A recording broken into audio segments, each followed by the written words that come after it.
Greetings, Guardians. My name is Bife here. Heresy is coming up, and before we get into things properly, I wanted to just talk a little speculation with you all. In the latest reveal stream from Bungie, we got to take a look at a lot of what we'll see in Heresy. Bungie, I think, has deliberately kept quite a lot of story details close to their chest, and we got quite a few big pieces of information anyway. What we did learn was pretty substantial. All in itself, though, I wanted to focus on a single detail today. Namely, the seasonal artifact. This time, our seasonal artifact is a Tablet of Ruin. I touched on this briefly after my stream recap, but I wanted to talk more about it here and with a little bit more detail, because I think this leads us to possibly some of the most critical post-witness pieces of storytelling that we're going to interact with in Heresy. The Tablets of Ruin are many things, but chief amongst all of them, I think they are potentially a gateway into the future of Destiny's narrative and its next great villain. For those of you who've been tuned into the lore, you know that it is no hive god. You know exactly who I'm talking about. So, let's start from the very beginning. What are the Tablets of Ruin? Simply put, they're objects that are inscribed with knowledge. It's the nature of that knowledge that really changes everything. Our story really begins all the way back in the Books of Sorrow, the eras of the Hive when they were sieging across the galaxy. And the Hive were indeed laying siege to the Empire of the Ecumenae. This was the first war in which they were actually losing, thanks to the intervention of Teox on the Ecumenae's side. The Great Hive gods, Xivu Arath, Savathun, and Alrix assembled in Alrix's throne world, and a solution was devised. Alrix would kill his two sisters, and would claim their power through such an action, as was the way of the sword logic. He would then use their combined power to face Akka, the Worm of Secrets. And after killing Akka, he would extract what he was really after, the secret of communing with the Deep. This is the knowledge that he would inscribe on the Tablets of Ruin, the secret from Akka's corpse. Alrix would then use this knowledge to enter the Deep. The words spoken there are not known, but when Alrix returned, he would not only become Oryx the Taken King, he had also learned the power to take. Thanks to the Witch Queen campaign and the mission where we recovered one of the Tablets of Ruin from the Lightblade, we now know that this power is not simply the ability to turn something into a Taken. It's more nuanced and broader than that. It is the power to move something into another dimension. More often than not, when the Taken are concerned, this is a dimension fueled with darkness. Functionally, though, this is how the Taken are made. They are sent into this other place through the power of teleportation, ripped through a wound in reality, and when they are sent back, they are hollow. Eris would not describe them as shadows, but instead an antithesis of what they were. Sharper, deadlier. This is how this moment, this great triumph, is remembered within the Books of Sorrow. Alrix, the first navigator, set upon his god with his sword and his words, and cut Akka to pieces, and took from those pieces the secret of calling upon the Deep. He wrote this secret on a set of tablets, which he called the Tablets of Ruin, and he wore them about his waist. Then Alrix said, "Now I may speak to the Deep, the beautiful, final shape. I will be king of shapes. I will learn all the secrets of our destiny." His speech to the Deep is not recorded here, but it is known that he returned and he said, "Now I am Oryx, the Taken King, and I have the power to take life and make it my own." Then he went out into the universe and fought the Ecumenae with his tablets, and the Worm, his god, was pleased. This is why the Tablets of Ruin are so important. They are the secret to the power that made Oryx sovereign over all the Hive, but the origins of that power are far darker than anything we've ever encountered, even darker perhaps than the Witness. They were so important that as time went on, Savathun and Xivu Arath both made concerted efforts to steal the tablets from Oryx, and in response the Taken King would cripple their own tribute in such a way that they would never be able to oppose him ever again. In the wake of Oryx's death, the Tablets of Ruin were not properly catalogued and contained. The city was not able to account for all of them. This may have been a clear tactical error on our part, though we can't say for sure what measures the Hidden might have taken to keep an eye on these artifacts, or if they could have been recovered at all. Regardless of what did or didn't happen, at least one of the Tablets of Ruin managed to slip the net, and ended up in Savathun's throne world. It was guarded by the rival Oryx had imprisoned long ago, Alak-Hul, the former Darkblade, now risen again in the light. Whether we actually continued to maintain control over this Tablet of Ruin is unknown, but there is another that we also know the location of, the one in the center of Golgoroth's cellar, where it appears as a far larger pillar, the center of the room behind where Oryx's massive beast resides.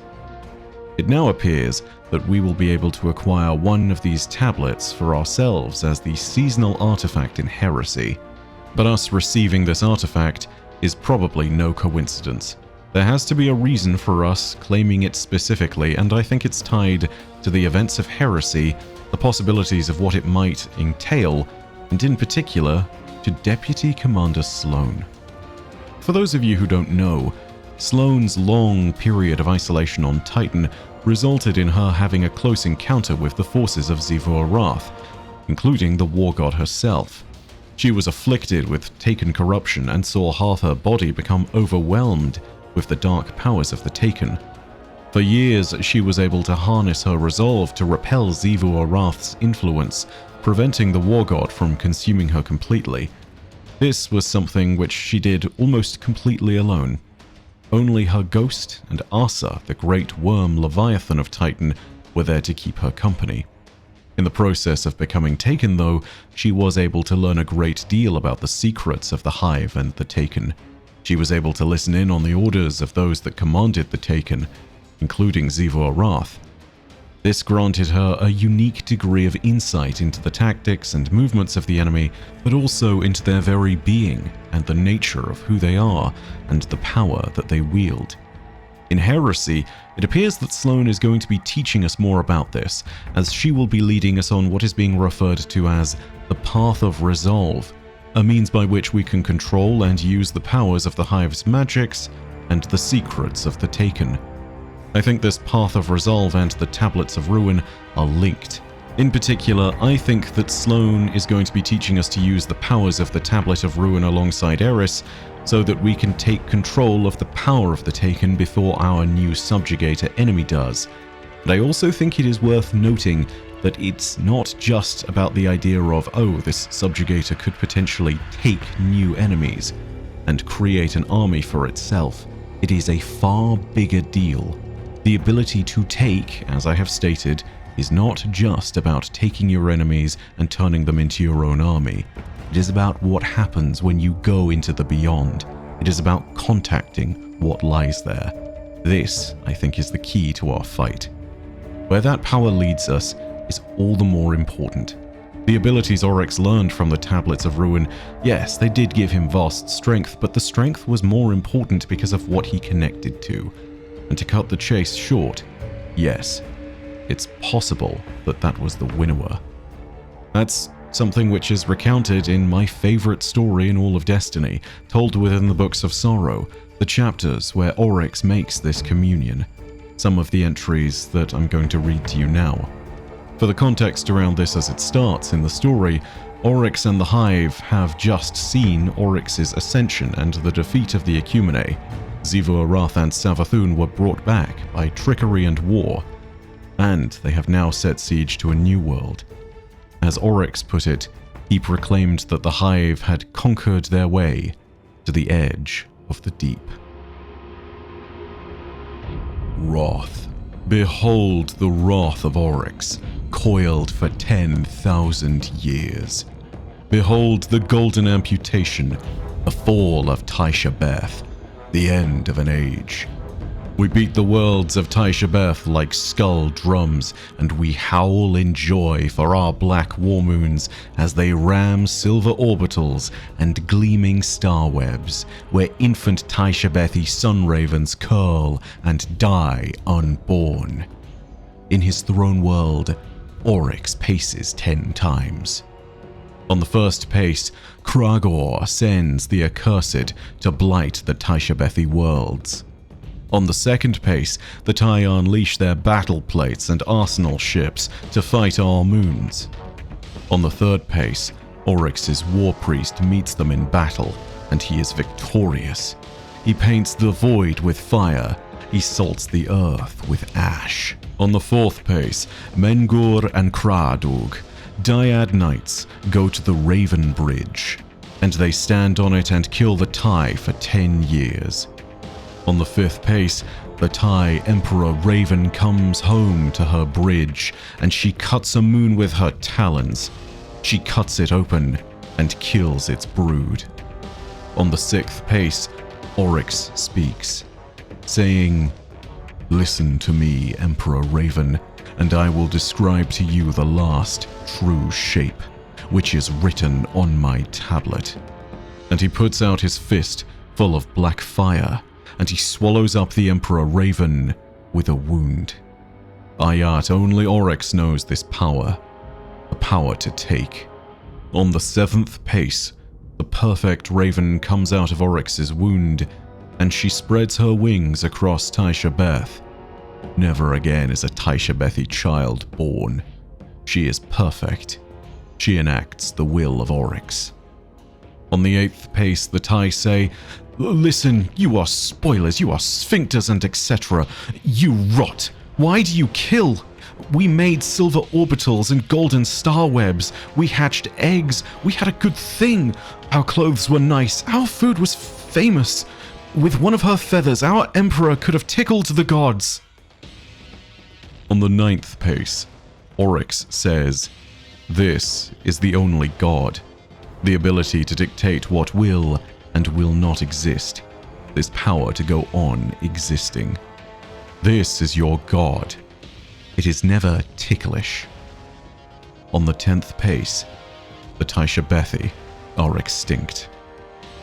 Then Oryx says, "Listen, my siblings. Do you know what we have done? We have conquered our way to the edge of the deep. It whispers to me when I call on it, and it guides my flight. It says that we are at its threshold, and that I should come inside. I will go and speak to it." Oryx went down into his throne world. He went out into the abyss, and with each step, he read one of his tablets so that they became like stones beneath his feet. He went out, and he created an altar, and he prepared an unborn ogre. He called on the deep, saying, "I can see you in the sky. You are the waves which are battles, and the battles are the waves. Come into this vessel I have prepared for you." And it arrived. The deep itself. "Oryx, my king, my friend, kick back, relax. Shrug off that armor, set down that blade, roll your burdened shoulders and let down your guard. This is a place of life, a place of peace. Out in the world we ask a simple, true question. A question like, can I kill you? Can I rip your world apart? Tell me the truth, for if I don't ask, someone will ask it of me. And they call us evil. Evil. Evil means socially maladaptive. We are adaptiveness itself. Ah, Oryx, how do we explain it to them? The world is not built on the laws they love, not on friendship, but on mutual interest. Not on peace, but on victory by any means. The universe is run by extinction, by extermination, by gamma ray bursts burning up 1,000 garden worlds, by howling singularities eating up infant suns. And if life is to live, if anything is to survive through the end of all things, it will not live by the smile, but by the sword. Not in a soft place, but in a hard hell. Not in the rotting bog of artificial paradise, but in the cold, hard, self-verifying truth of that one ultimate arbiter, the only judge.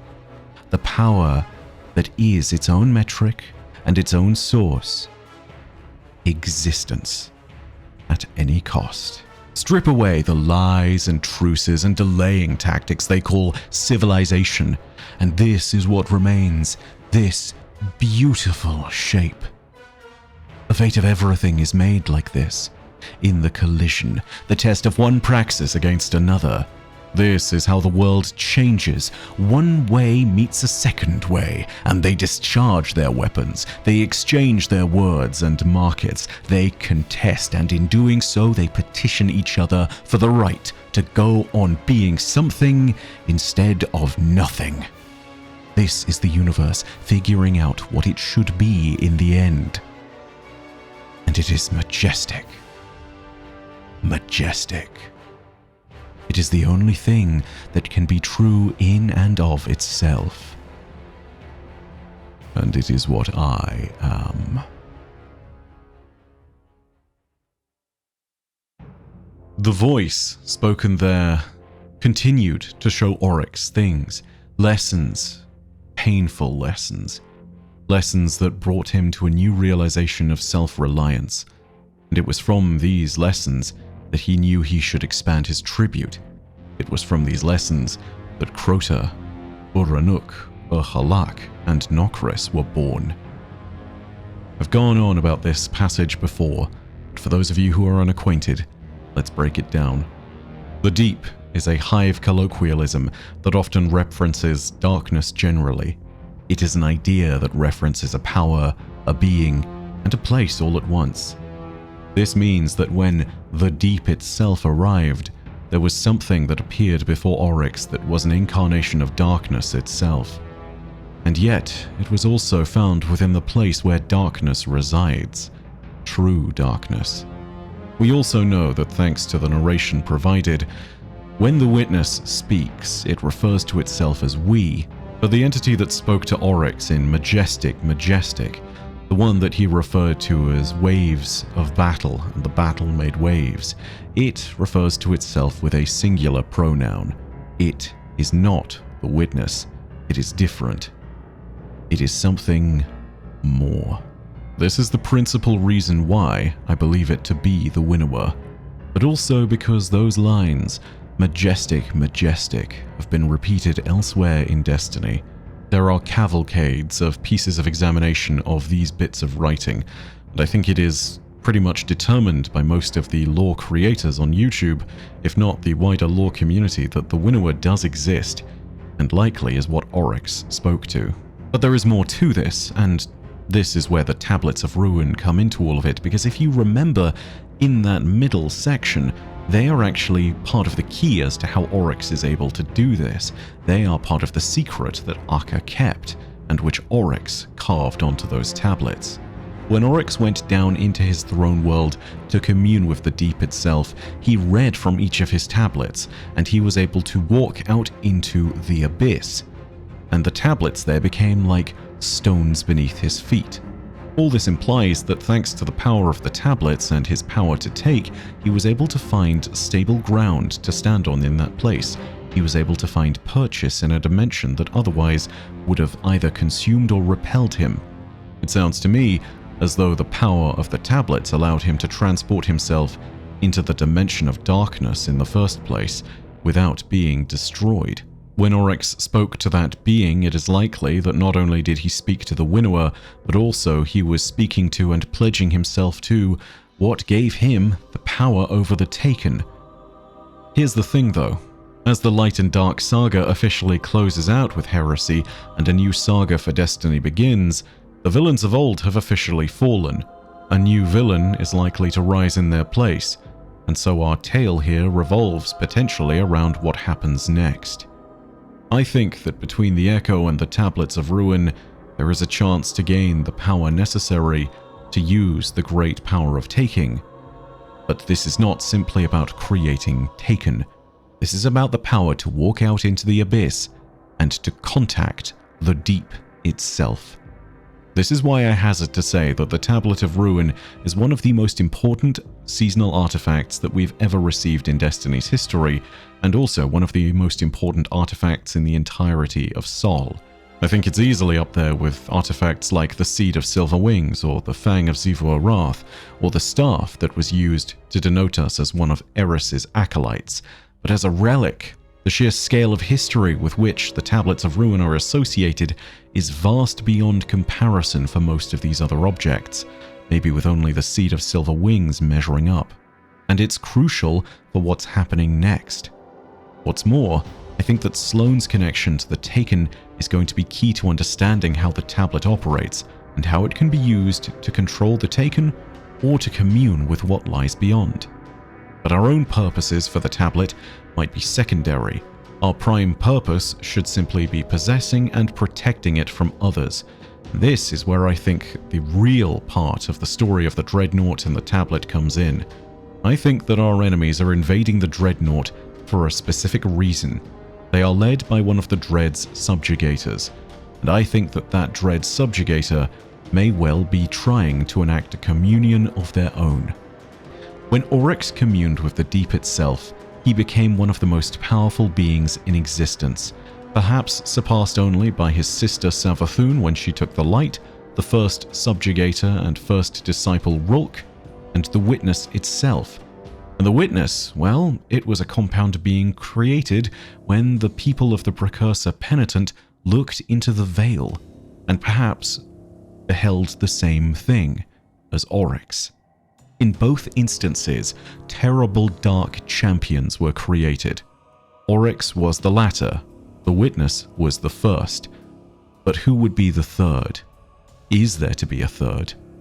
I think this Dread leader wants to find out if it might be them. And if they are able to claim the tablet, or a fraction of its knowledge, they might be able to stand before what Oryx beheld in the deep, and perhaps what the Witness saw in the darkest corners of the Veil. And this is why I think the spirit of Oryx also comes into play with this. His spirit has been dredged from the bones of the Dreadnought, and it is a thing of heresy for the Hive to do so. But Oryx is the only one who might have complete knowledge of the Tablets of Ruin. His is the only spirit that might be able to provide such information. No other being knows the tablets because Oryx inscribed them. Perhaps only Akka itself, if it were ever to be resurrected, would hold such knowledge. But as Oryx stole the secret, and as Oryx has been directly involved, it is likely that he will be questioned about this. He is the only other one who has this information that is found on the tablets.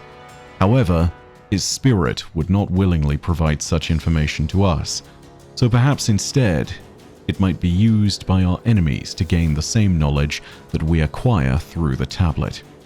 And so our battle here might be a race against time. Our goal might be to prevent the ascension of a new dark champion, a champion of a god that is even greater than the Witness. And the key to doing it might lie in our hands at the start of the season with this tablet. It's all a theory and a speculative point, and even if none of this bears out, the Tablet of Ruin is an unbelievably powerful artifact, something that I believe we should stay laser focused on. Bungie has never taken an active part of a story piece like this before and thrown it into our hands in such an active manner. It gives me hope for what the story of Heresy might be, but of course, we'll see what happens with it. Either way, when you have the tablet in your hands, keep in mind what we learn from it and what we learn from Sloane. Stay aware of what our enemies might do with its power. Look out for references to the true ruler of the Taken and for communions that they might be conducting.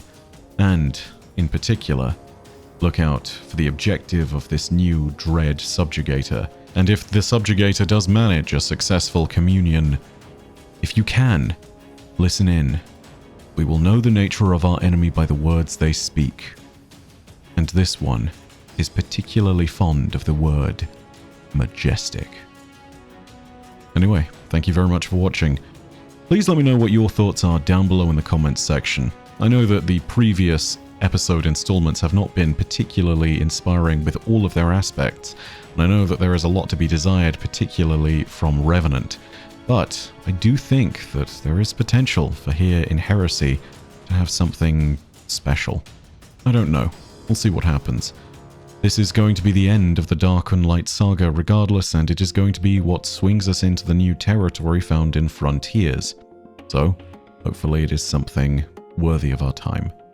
In the meantime though, if you enjoyed the video, go ahead and leave a like, and of course if you want more content from worlds near and far, go ahead and hit subscribe and the bell next to subscribe to turn on those email notifications. But as per usual, know that your viewership as always is quite enough for me, and that in the meantime, my name is Byf.